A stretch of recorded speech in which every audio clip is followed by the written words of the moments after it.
تلك الرسل فضلنا بعضهم على بعض منهم من كلم الله ورفع بعضهم درجات وآتينا عيسى ابن مريم البينات وأيدناه بروح القدس ولو شاء الله ما اقتتل الذين من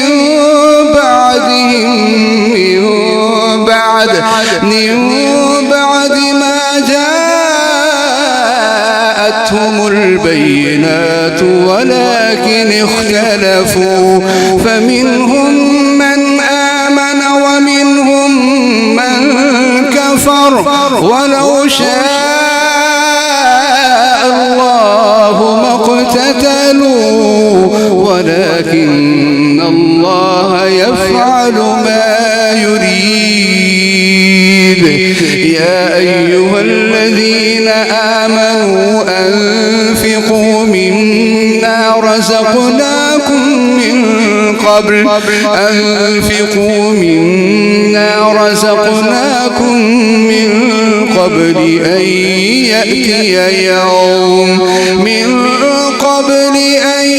يأتي يوم لا بيع فيه ولا خلة ولا شفاعة والكافرون هم الظالمون. الله لا إله إلا هو الله لا إله إلا هو الله لا إله إلا هو الحي القيوم لا تأخذه سنة ولا نوم له ما في السماوات وما في الأرض من ذا الذي يشفع عنده إلا بإذنه يعلم ما بين أيديهم وما خلفهم ولا يحيطون بشيء من علمه إلا بما شاء وسع كرسيه السماوات والأرض ولا يؤوده حفظهما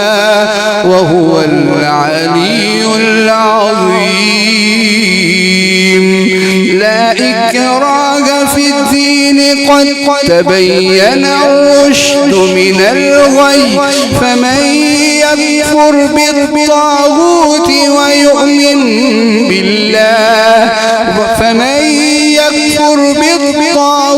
ويؤمن بالله فقد استمسك بالعروة الوثقى لا انفصام لها والله سميع عليم. الله ولي الذين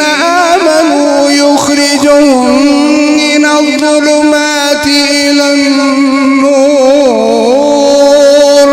والذين كفروا أولياؤهم الطاغوت يخرجونهم من النور إلى الظلمات أولئك أصحاب النار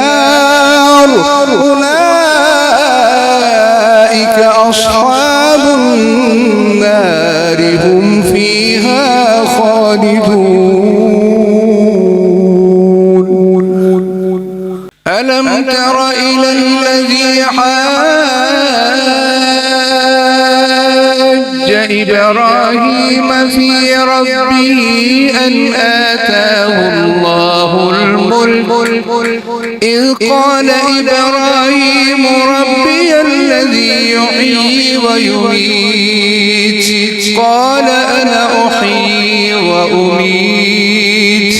قال إبراهيم فإن الله يأتي بالشمس من المشرق فأت بها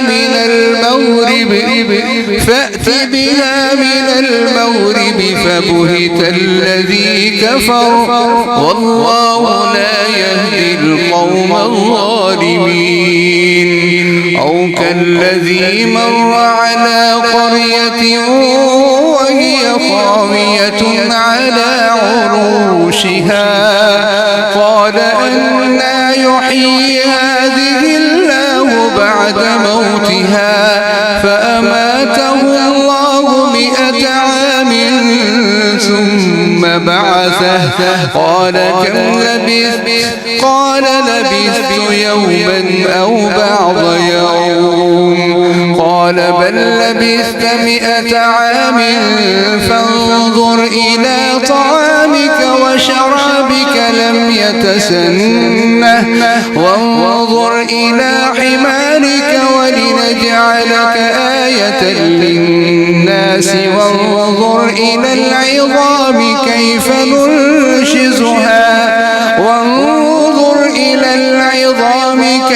ننشزها ثم نكسوها لحما فلما تبين له قال أعلم أن الله على كل شيء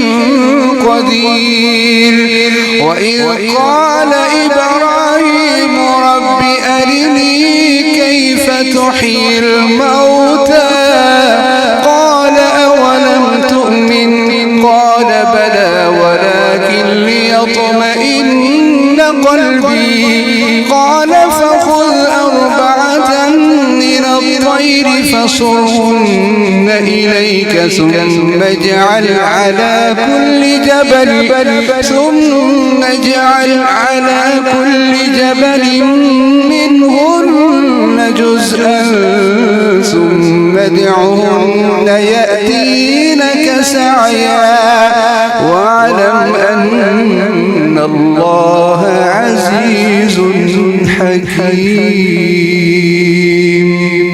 مثل الذين ينفقون أموالهم في سبيل الله كمثل حبة أنبتت 7 سنابل في كل سنبلة 100 حبة والله يضاعف لمن يشاء والله واسع عليم الذين ينفقون أموالهم في سبيل الله ثم لا يتبعون ما أنفقوا منا ولا أذى لهم أجرهم عند ربهم ولا خوف عليهم ولا هم يحزنون قول معروف ومغفرة خير من صدقة يتبعها أذى والله غني حليم يا أيها الذين آمنوا لا تبطلوا صدقاتكم بالمن والأذى كالذي ينفق ماله رئاء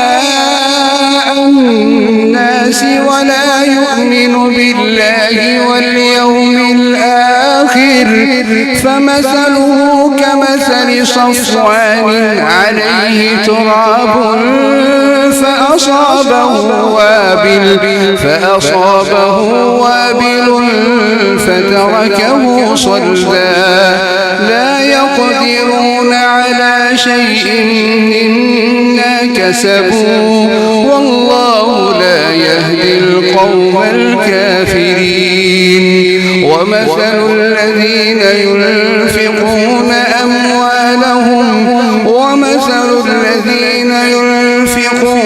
أموالهم ابتغاء مرضات الله وتثبيتا من أنفسهم كمثل جنة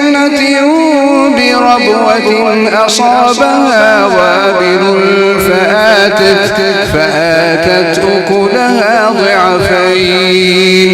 فإن لم يصبها وابل فطل والله بما تعملون بصير أيود أحدكم أن تكون له جنة من نخيل وأعناب تجري من تحتها الأنهار له فيها من كل الثمرات وأصابه الكبر وله ذرية ضعفاء فأصابها إعصار فيه نار فاحترقت كذلك يبين الله لكم الآيات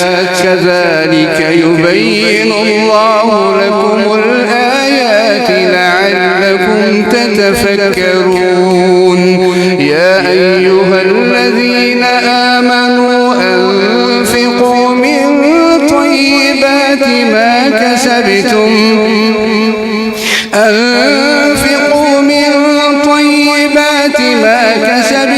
ومما أخرجنا لكم من الأرض ولا تيمموا الخبيث منه تنفقون ولستم بآخذيه إلا أن تغمضوا فيه واعلموا أن الله غني حميد الشيطان يعدكم الفقر ويأمركم بالفحشاء والله يعدكم مغفرة منه وفضلا والله واسع عليم يؤتي الحكمة من يشاء ومن يؤت الحكمة فقد أوتي خيرا كثيرا وما يذكر إلا أولو الألباب وما أنفقتم من نفقة أو نذرتم من نذر فإن الله يعلمه وما للظالمين من أنصار إن تبدوا الصدقات فنعما هي وإن تخفوها وتؤتوها الفقراء فهو خير لكم ويكفر عنكم من سيئاتكم والله بما تعملون خبير ليس عليك هداهم ولكن الله يهدي من يشاء وما تنفقوا من خير فلأنفسكم وما تنفقون إلا ابتغاء وجه الله وما تنفقوا من خير يوفى إليكم وأنتم لا تظلمون للفقراء الذين أحصروا في سبيل الله لا يستطيعون ضربا في الأرض يحسبهم الجاهل أغنياء من التعفف تعرفهم بسيماهم لا يسألون الناس إلحافا وما تنفقوا من خير فإن الله به عليم الذين ينفقون أموالهم بالليل والنهار سرا وعلانية فلهم أجرهم عند ربهم ولا خوف عليهم ولا هم يحزنون الذين يأكلون الربا لا يقومون إلا كما يقوم الذي يتخبطه الشيطان من المس ذلك بأنهم قالوا إنما البيع مثل الربا وأحل الله البيع وحرم الربا فمن جاءه موعظة من ربه فانتهى فله ما سلف وأمره إلى الله ومن عاد فأولئك أصحاب النار هم فيها خالدون يمحق الله الربا ويربي الصدقات والله لا يحب كل كفار أثيم إن الذين آمنوا وعملوا الصالحات وأقاموا الصلاة وآتوا الزكاة لهم أجرهم عند ربهم ولا خوف عليهم ولا هم يحزنون يا أيها الذين آمنوا اتقوا الله وذروا ما بقي من الربا إن كنتم مؤمنين فإن لم تفعلوا فأذنوا بحرب من الله ورسوله وإن تبتم فلكم رؤوس أموالكم لا تظلمون ولا تظلمون وإن كان ذو عسرة فنظرة إلى ميسرة وأن تصدقوا خير لكم إن كنتم تعلمون واتقوا يوما ترجعون فيه إلى الله واتقوا يوما ترجعون فيه إلى الله ثم توفى كل نفس ما كسبت وهم لا يظلمون يا أيها الذين آمنوا إذا تداينتم بدين إلى أجل مسمى فاكتبوه وليكتب بينكم كاتب بالعدل ولا يأب كاتب أن يكتب كما علمه الله فليكتب وليملل الذي عليه الحق وسفيها أو ضعيفا وليملل الذي عليه الحق وليتق الله ربه ولا يبخس منه شيئا فإن كان الذي عليه الحق سفيها أو ضعيفا أو لا يستطيع أن يمل هو فليملل وليه بالعدل واستشهدوا شهيدين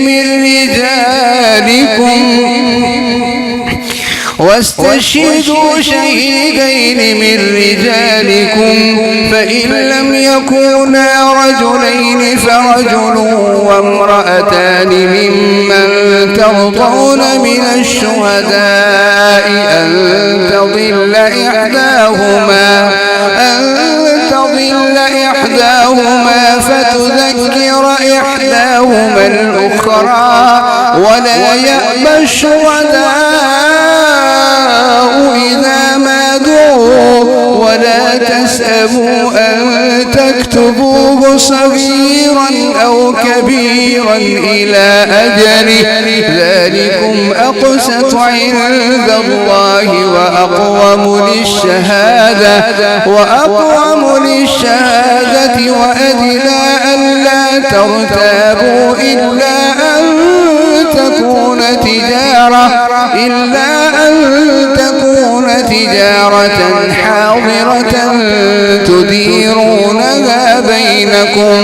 فليس عليكم جناح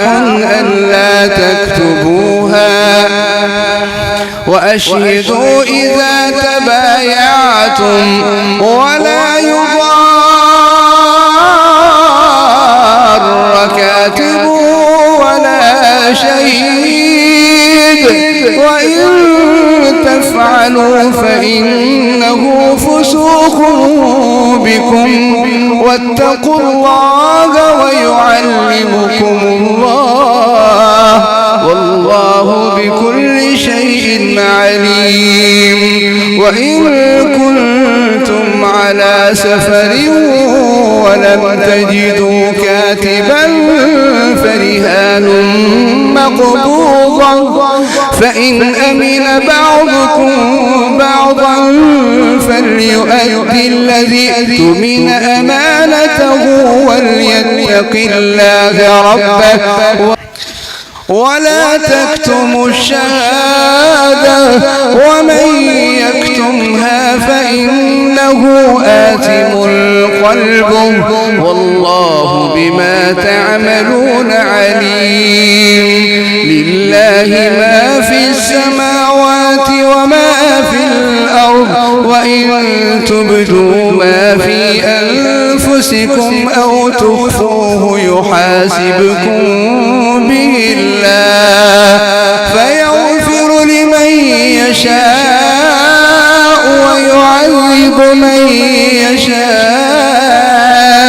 والله على كل شيء قدير. آمن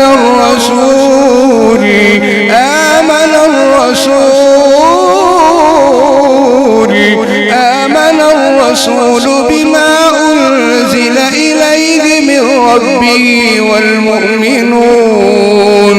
كل آمن بالله وملائكته وكتبه ورسله لا نفرق بين أحد من رسله وقالوا سمعنا وأطعنا غفرانك ربنا غفرانك ربنا وإليك المصير. لا يكلف الله نفسا إلا وسعها لها ما كسبت وعليها ما اكتسبت ربنا لا تؤاخذنا إن نسينا أو أخطأنا ربنا ولا تحمل علينا إصرا كما حملته على الذين من قبلنا ربنا ولا تحملنا ما لا طاقة لنا به واعف عنا واغفر لنا وارحمنا أنت مولانا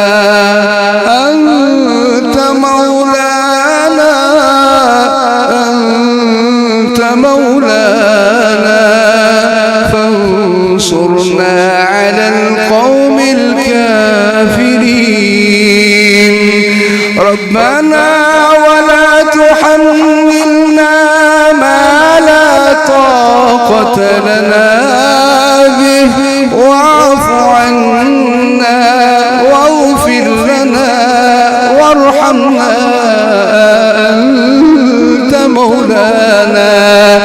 أنت مولانا فانصرنا